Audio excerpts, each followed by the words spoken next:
Aquí en Neo TV, a esta hora presentamos El Testimonial, comunicación profesional para el análisis y debate.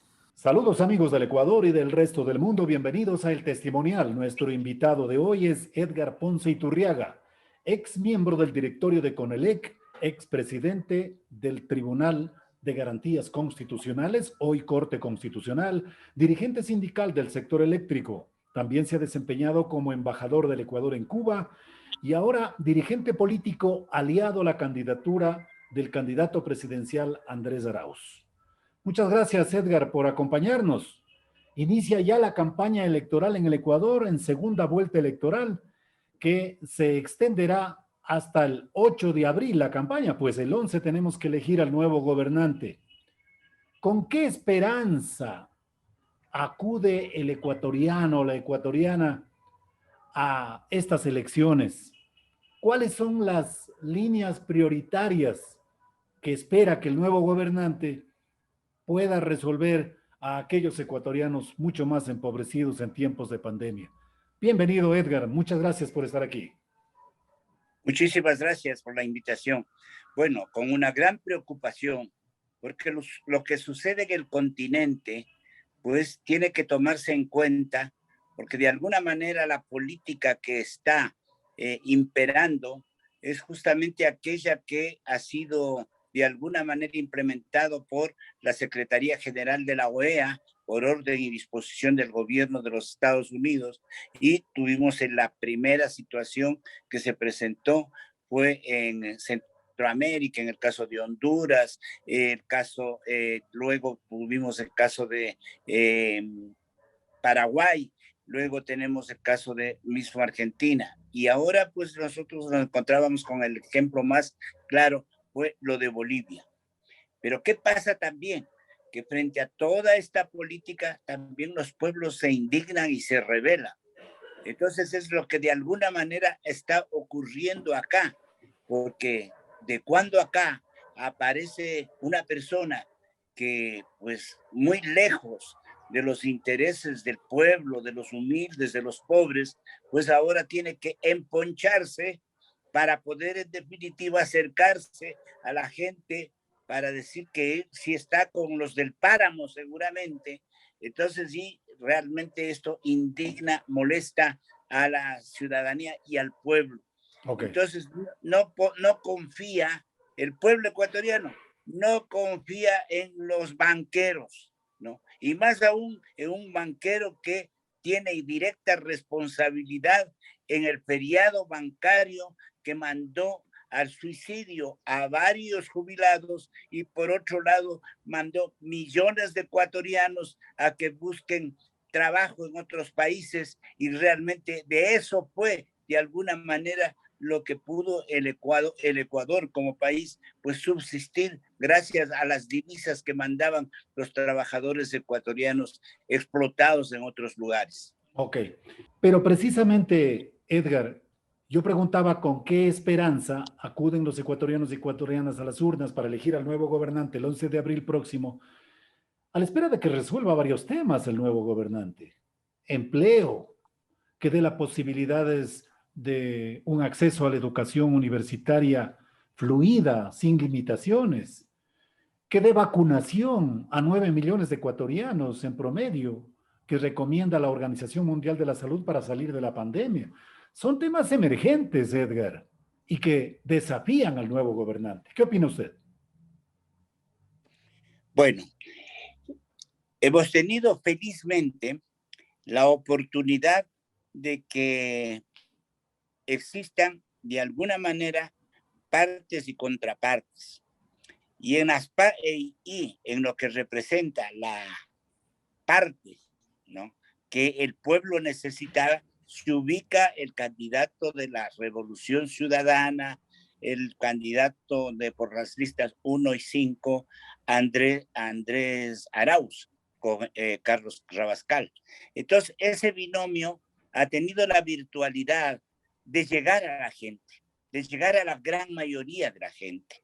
Entonces, en donde pues cree realmente, porque esta es una parte importante, el país, el pueblo aún cree de que pueden aparecer líderes políticos que empiecen a dar al traste con todos estos 4 años que han sido de terror, persecución, y ha habido pues una abierta entrega de lo que es el patrimonio nacional a los intereses transnacionales, especialmente de la política norteamericana. Entonces encontramos de que la candidatura de Andrés Arauz, si bien nos representa, pues y en esto hay que estar absolutamente claros, nos representa la candidatura marxista-leninista que puede estarse pensando en algunos sectores de la ultraizquierda, pero que esos mismos sectores de la ultraizquierda aparecen hoy apoyando y echándolo a la candidatura de Lazo. Esto realmente me es incomprensible, pero en esta otra parte sí se confía cuando se escucha los comentarios. Por ejemplo, uno de ellos les voy a participar. Preguntaba yo acá por Cumbayá, por la zona de Tanda, en donde pues vive gente de aún de escasos recursos. No me refiero a las urbanizaciones, sino a la gente que normalmente son las que escogen los dueños de las casas o mansiones para que trabajen en sus casas. Okay. Y la instrucción que dan los dueños, las dueñas de las casas, es de que el día 11 de abril tienen que ir a votar por el candidato Lazo, y que además lleven el celular para que fotografíen el voto, porque de lo contrario no regresarán a trabajar. Bueno. Así se está presionando. Bueno, terrible. De todas maneras, esperemos que sean grupos minoritarios para que pretendan desvirtuar la posibilidad del voto. Edgar, el voto nulo que proviene ahora de Carlos Pérez Guartambel, Yacu Pérez, de los sectores indígenas, de la Conalle, de Pachacutic, este voto nulo apoya en su fondo a Andrés Arauz. Me refiero porque se reduce el número de votos válidos. Al exhortar a la población a que vote nulo, indirectamente estarían favoreciendo al candidato de las listas 1. ¿No le parece? ¿Cuál es la evaluación que tiene usted de la decisión de los indígenas de irse por el voto nulo? Bueno, de las experiencias que hemos tenido en años anteriores, en elecciones anteriores, han habido también decisiones de la cúpula directiva, pero en el día de la votación, en el día del voto, es otra cosa distinta. El voto soberano. Entonces la gente sabe que no hay otra alternativa. O vota por el banquero, ¿no?, que representa los intereses totalmente contrarios al de la gran mayoría de ecuatorianos y a los indígenas y campesinos especialmente. Entonces, eso no hay que perderse. Yo creo infinitamente en que el pueblo sabe exactamente de que el 11 de abril tiene un compromiso con su vida misma, con su esperanza, y que esa vida y esperanza la representa el binomio Arauz-Rabascal. Entonces, en eso no hay que perderse. Lo otro, pueden estar desgañitándose, pueden estar planteando de que no hay que votar por este binomio, pero por allí no son decisiones cupulares, pero no son decisiones de la base. Y la base lo sabe por dónde va su corazoncito ese día de las elecciones. Ahora, Edgar, usted minutos antes criticaba el hecho de que el señor Guillermo Lasso se haya puesto un poncho, le donaron en alguna región interandina donde tuvo una reunión. Este acercamiento con el indigenismo es mucho más grande en el caso de Andrés Arauz que con Guillermo Lasso. Guillermo Lasso recién está conociendo el páramo, para ponerlo en broma y en serio. Claro, o sea, aquello de la experiencia, de los trabajos que ha realizado a Andrés Arauz, pues le ha vinculado con sectores deprimidos de la sociedad ecuatoriana. Él conoce, entonces, y él puede, pues, perfectamente sintonizar con las aspiraciones, anhelos y necesidades del pueblo indígena y campesino. Y a eso usted añádale aquello de lo que representa la exigencia, la necesidad de un cambio de rumbo de parte de la clase media. ¿Qué decir de esos miles y miles de trabajadores despedidos y sus familias? Entonces, que realmente se han visto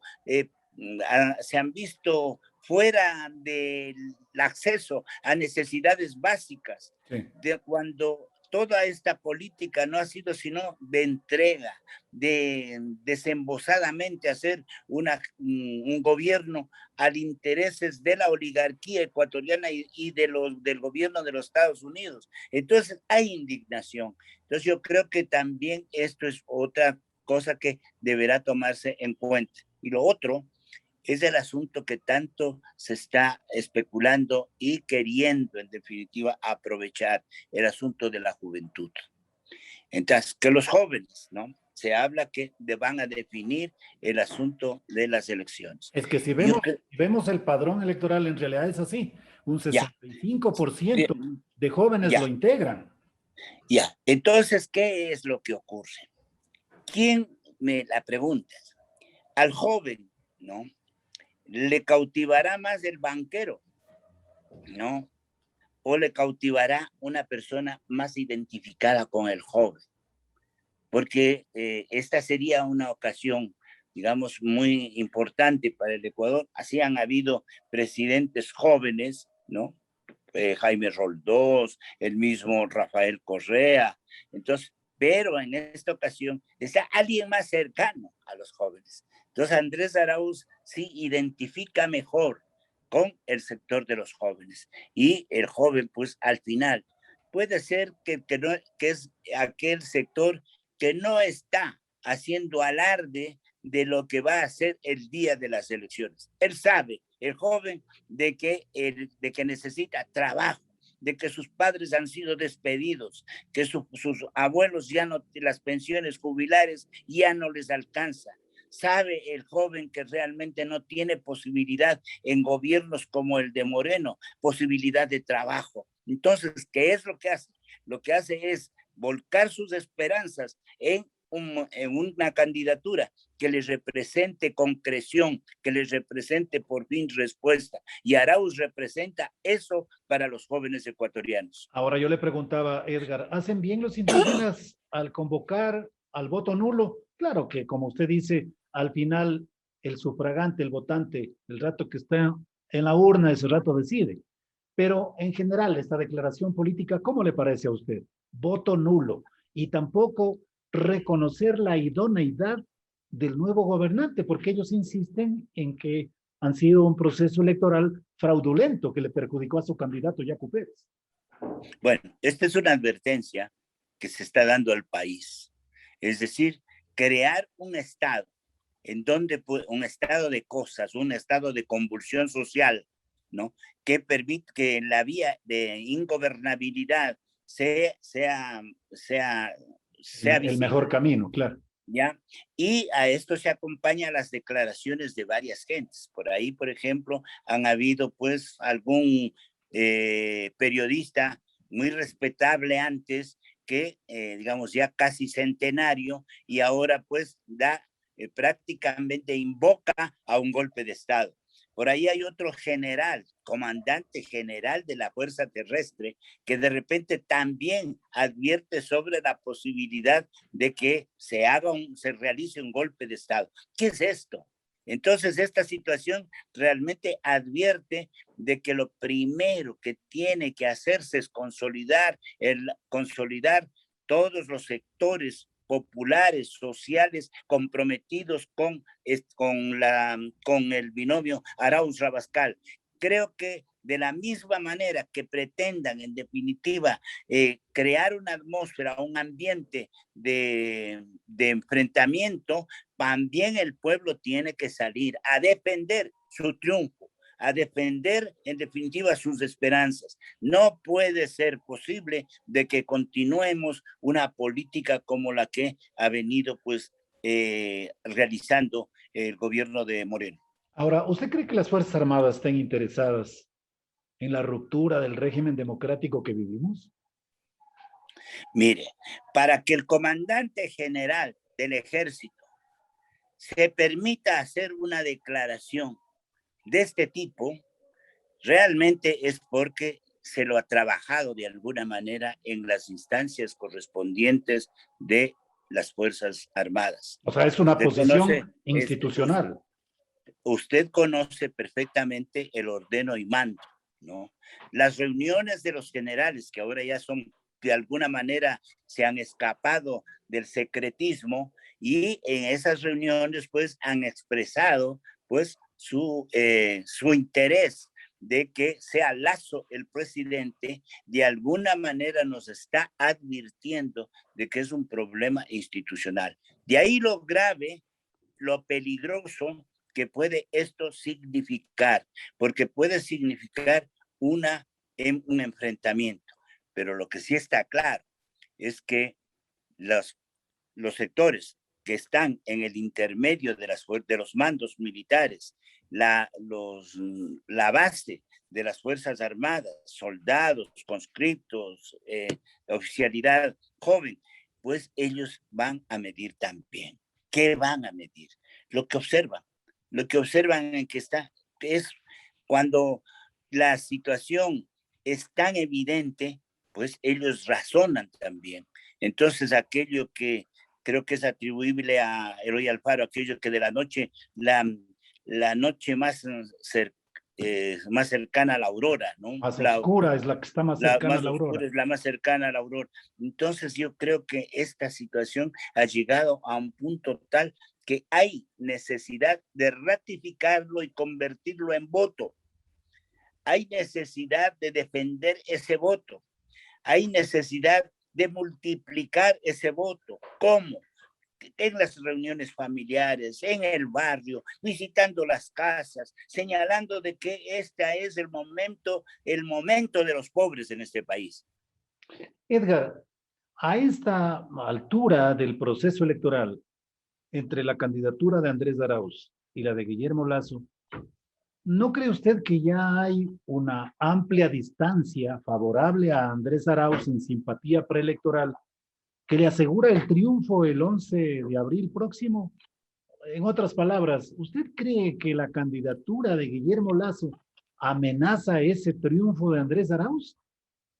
Bueno, yo creo que en cuestión electoral, no, nada está definido, porque hay que ver, por otro lado, qué es lo que está ocurriendo.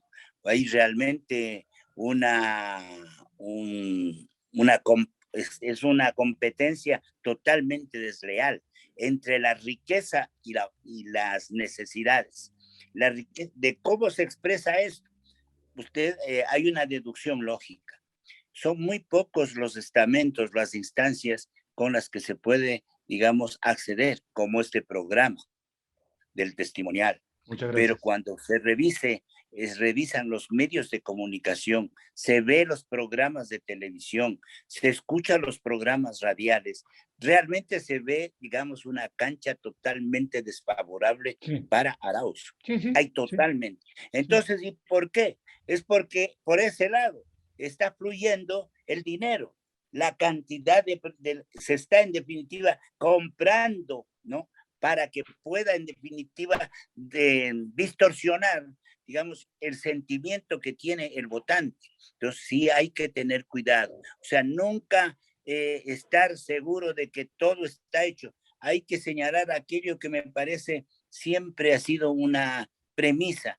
Hay que trabajar persona por persona, casa por casa, barrio por barrio. Entonces, hacer un poco lo que en pequeño estamos haciendo en el movimiento comunitario. Entonces, el día de mañana vamos a tener el movimiento comunitario, una reunión con la compañera María Luisa Maldonado en la sede de la dirección de la campaña en el sur. Yo creo que, por ejemplo, el compromiso en las provincias, en donde de alguna manera, pues, no se tuvo los resultados que se esperaba, es ahí donde que hay que trabajar. Pero de todas maneras, yo no creo que tenemos que partir de que ya está todo y que por lo tanto pues hay que estar tranquilo y dedicado a esperar resultados. No, se asegura cómo, trabajando más. Y ese sería mi llamado a todos los compañeros. Edgar, ¿qué une? ¿Cuál es el punto de concentración, de identidad del movimiento comunitario ciudadano barrial que usted lidera? Bueno, las necesidades de la gente, ¿no? La identificación de la gente. Pues la gente, pues no está, y en esto pues quiero enfatizar, no creen los banqueros, porque los banqueros en definitiva lo que les representan es la extorsión, el préstamo. Cuando tiene pues alguna cuenta de ahorro, sabe que en cada aplicación que hace en los cajeros automáticos le cobran por el dinero que él tiene. ¿Cómo es posible que esto se produzca? Y mientras tanto, ven los resultados económicos. Los sectores beneficiados siempre, los banqueros, grandes terratenientes, grandes empresarios. Entonces, esta situación es lo que identifica, digamos, a los pobres, a la clase media, a los que han sido afectados. Dice, pues, esta alternativa que se nos presenta por dos voces, ¿no? Que aparecen frontales, por dos voces que aparecen, que dan la esperanza al país, por dos veces que nos han llevado a conocer, digamos, de la alta capacidad, ¿no? Tanto de Arauz como de Rabascal. O sea, están capacitados para poder asumir la gran responsabilidad en sus hombros, porque no va a ser fácil. ¿Por qué digo que no va a ser fácil? Porque si no está acompañado con toda el potencialidad popular, va a ser difícil. Si hay advertencia, estamos advertidos por los generales, estamos advertidos por los grandes empresarios. Entonces, ¿qué es lo único que queda es unirse, consolidar esfuerzos, y el movimiento comunitario es lo que ha hecho, es eso. Ya tenemos alrededor de 80 barrios en la ciudad de Quito. Entonces, ¿en dónde están estos barrios? Pues con sus correspondientes líderes, está trabajando. Entonces, en esto sí creo que se ha logrado una interesante vinculación, pero ha sido difícil, nos ha costado mucho tiempo, pero ahora pues hay que seguir con el mismo entusiasmo, porque cada vez que voy a la reunión o me reúno, estoy con los compañeros, siempre estoy viendo los rostros de esos niños que merecen todo el esfuerzo de las clases políticas de ese país, que ya ven que esos niños no tienen esperanza, no tienen esperanza. Volvieron esos niños a vender golosinas en las calles, volvieron esos niños a vender chucherías en las calles, volvieron esos niños a estar vendiendo periódicos en las calles. Ese destino no queremos para esos niños. En efecto, este factor fundamental que es el de las propuestas en segunda vuelta electoral, el señor Arauz plantea un cambio de fondo en las relaciones laborales. Y le pregunto a Edgar, por la experiencia que tiene como dirigente sindical, ¿dónde hay que centrar ese cambio de fondo en las relaciones laborales? ¿Cómo hay que hacerlo? ¿Qué esperanza tiene Edgar Ponce sobre este tema en específico? Bueno, yo creo que los trabajadores también están atravesando una etapa, ¿no?, de confusión. Hay sectores de trabajadores, ¿no?, sus viejas organizaciones y todo, pues que han expresado lo que conocemos. O sea, inclusive les hemos visto que ahí pues pasean orondos con el mismo señor Lazo, pero esa no es la clase obrera. Eso no son los trabajadores. Entonces los trabajadores son los que siempre han tenido que enfrentar a través de duras luchas cualquier aspiración, lograr algún beneficio, digamos, a su favor.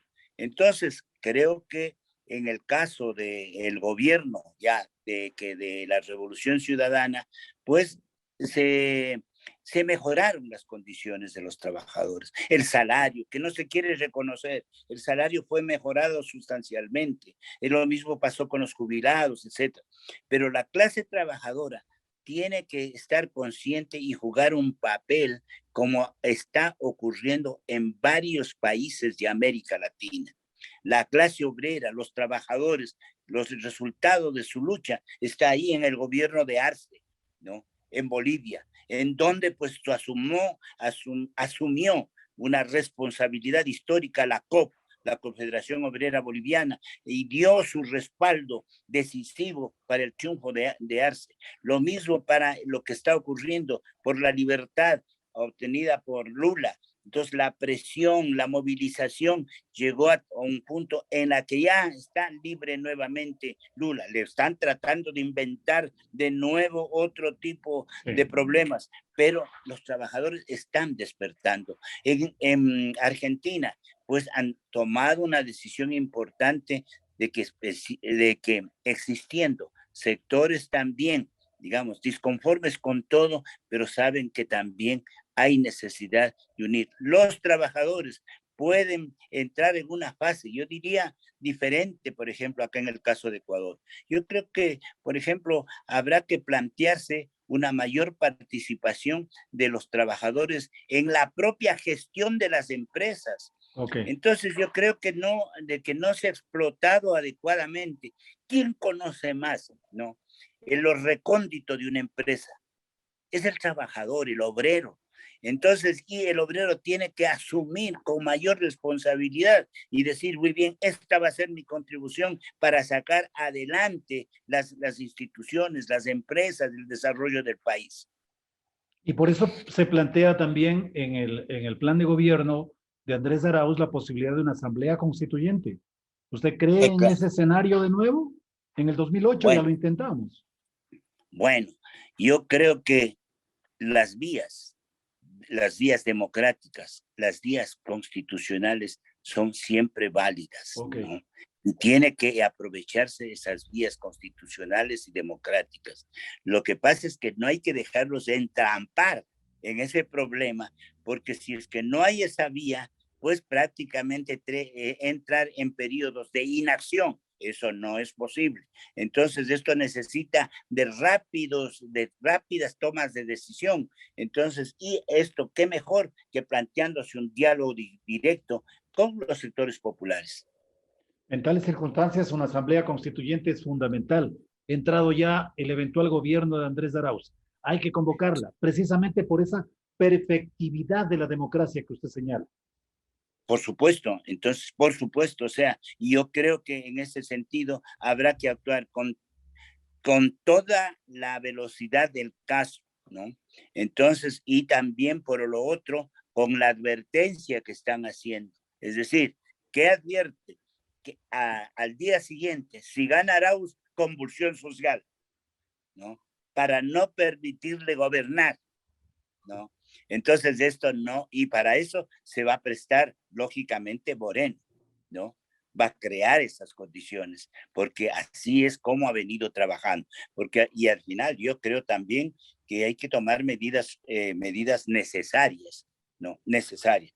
Hay que tomar medidas para impedir la salida, ¿no? De Moreno y de todos aquellos ministros que están involucrados en tantos actos que han llenado de vergüenza y han llenado de oprobio al pueblo ecuatoriano. ¿Qué hay que hacer? ¿Qué hay que hacer? ¿Cómo evitar que el señor Moreno se vaya del país? Crear condiciones, o sea, tendrán que plantearse, movilizarse, cuando, si es que esto pues rápidamente se conoce, ¿no? Rápidamente se conoce, entonces, de qué va a zarpar en tal avión el país, el pueblo, tiene que estar con todas las capacidades de movilizarse. Yo me acuerdo cuando fuimos en alguna ocasión al aeropuerto, ¿no? Entonces, cuando salía el señor Gutiérrez, usted recordará, ¿no? ¿Qué pasaba si es que se derribaban las mallas en el aeropuerto? ¿Salía el señor Gutiérrez? No podía salir. Así de simple. Bueno, pero recién serán gobierno el 24 de mayo, así que el señor Moreno, en la percepción que usted tiene, va a tener suficiente tiempo para irse del país. Puede ser, pero él también está anunciando de que él se va a quedar. Como claro, como nadie le cree, ¿no? Entonces, creo que aquello de que a tomar una decisión de esa, de asegurarse residencias en España, en los balnearios más, de la gente más rica del mundo, entonces vaya a los Estados Unidos y también ya arregle el problema de residencia. Entonces es porque siempre pensó que él va a salir. ¿Y por qué piensa para que va a salir? ¿Por quiénes salen? ¿Quiénes salen? Los que han traicionado de alguna manera o los que se han visto obligados, ¿no? Se ha visto obligados, porque también es cierto, digamos, lo que se ha hecho con Correa es una persecución que no ha cesado un solo día. Edgar, muchas gracias su gentileza y su participación en nuestro programa. A usted le agradezco, licenciado. Edgar Ponce Iturriaga, ex miembro del directorio de CONELEC, dirigente sindical del sector eléctrico y ahora uno de los líderes del movimiento comunitario ciudadano barrial que existe en el país y su base central en la capital ecuatoriana. Muchas gracias, Edgar, una vez más por participar en nuestro programa. Gracias. Hemos presentado el testimonial Transparencia de la Verdad. De lunes a viernes desde las 18:30.